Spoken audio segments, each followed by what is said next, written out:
Torto Arado, romance que se debruça sobre o cenário rural baiano a partir da narração de duas figuras femininas, as irmãs Bibiana e Belonísia, faturou os principais prêmios literários, entre eles o Leia, o Jabuti e o Oceanos.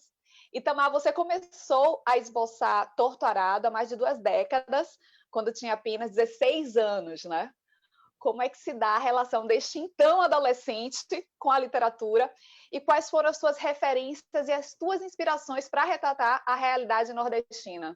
Eu tinha uma máquina de escrever, comecei a escrever esse romance, cheguei a escrever 80 páginas, mas eu não tinha maturidade para prosseguir e, claro, o romance mudou profundamente durante todos esses anos. Então, quando eu retomei a escrita dessa versão, que é a versão que chegou ao público, a, o que ficou exatamente daquela primeira história foi o mote, que é a relação das duas irmãs com o pai, a relação que elas têm com a terra, e também o título, porque o título saiu de um poema do Tomás Antônio Gonzaga, o Marília de Dirceu, e o título é o mesmo.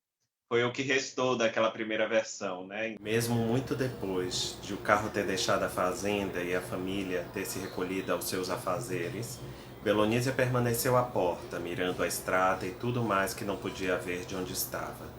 Itamar Vieira Júnior é geógrafo e trabalha no INCRA, Instituto Nacional de Colonização e Reforma Agrária, há 15 anos.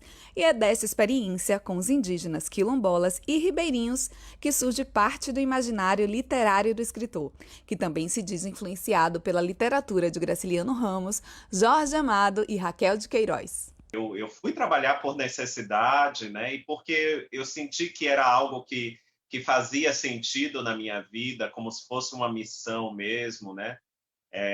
Compreender esse país profundo, esse Brasil profundo, de alguma forma me conectar também com minhas raízes, com os meus antepassados. Eu sempre digo que eu trocaria os meus títulos acadêmicos por essa vida que eu tive ao lado dos trabalhadores rurais, né? E isso me permitiu compreender e entender melhor as personagens literárias e fazer com que essas vidas atravessassem elas também, né? A retratação da vida desses sertanejos, você aborda questões, traz questões no romance também, como a escravização, né? Os trabalhos análogos à escravização.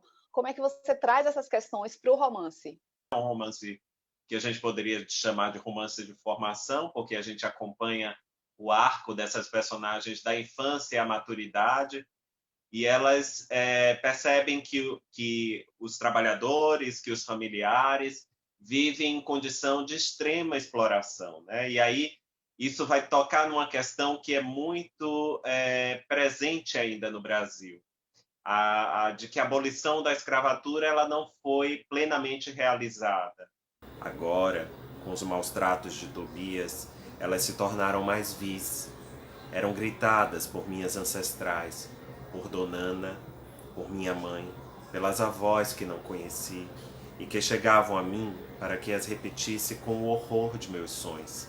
Mas o romance trata desses laços de solidariedade que a gente pode encontrar numa família camponesa, numa família que vive em condição de vulnerabilidade, né?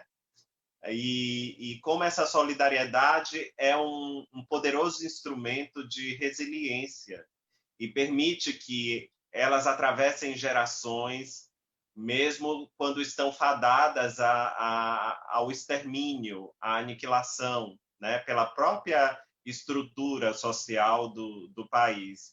Belonísia segurou suas mãos, juntas, fecharam os olhos e compartilharam a dádiva daquele instante.